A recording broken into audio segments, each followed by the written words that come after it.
بسم اللہ الرحمن الرحیم۔ السلام علیکم، میں ہوں اقبال سحر اور آپ دیکھ رہے ہیں ریئل نیوز ورلڈ۔ ناظرین، اس وقت ہم آپ سے اہم ترین خبر شیئر کر رہے ہیں۔ افغانستان کے صوبہ قندوز میں ایک مسجد میں دھماکہ ہوا ہے، جس کے نتیجے میں کم از کم 33 افراد جاں بحق جبکہ 43 زخمی ہو گئے ہیں۔ اطلاعات کے مطابق افغانستان کے صوبہ قندوز کے ضلع امام صاحب میں ایک مسجد میں دھماکے میں 33 افراد جاں بحق جبکہ 43 زخمی ہو گئے ہیں۔ صوبہ قندوز کے ضلع امام صاحب کے پولیس چیف حافظ عمر کے مطابق دھماکہ مقامی وقت کے مطابق سپہر ضلع کی مولوی سکندر مسجد میں ہوا۔ ادھر طالبان ترجمان بلال کریمی نے بچوں سمیت 33 افراد کے جاں بحق اور 43 کے زخمی ہونے کی تصدیق کی ہے۔ تاہم تاحال کسی گروپ نے اس دھماکے کی ذمہ داری قبول نہیں کی۔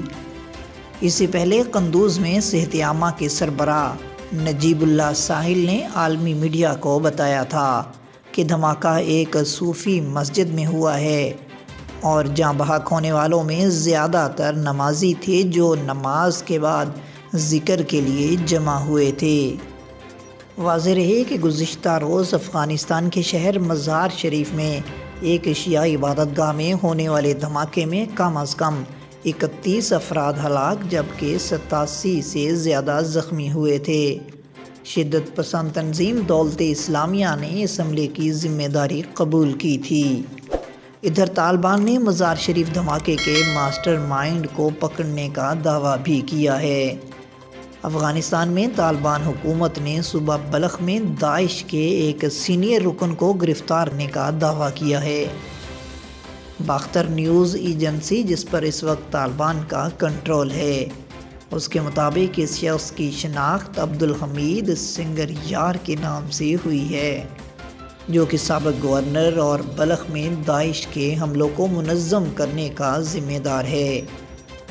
طالبان کے مطابق وہ کئی مہینوں سے داعش کے رکن کا تعاقب کر رہے تھے اور اسے کل شام ایک خصوصی آپریشن میں گرفتار کیا گیا۔ مزید اپڈیٹ کے لیے ہمارے ساتھ وابستہ رہیں۔ اگر آپ نے ہمارے چینل کو سبسکرائب نہیں کیا تو کر دیجئے اور بیل آئیکن کو پریس کرنا مت بھولیے تاکہ ہماری نئی ویڈیو کا نوٹیفیکیشن بر وقت آپ تک پہنچ سکے۔ کامنٹ باکس میں اپنے خیالات کا اظہار کیجیے۔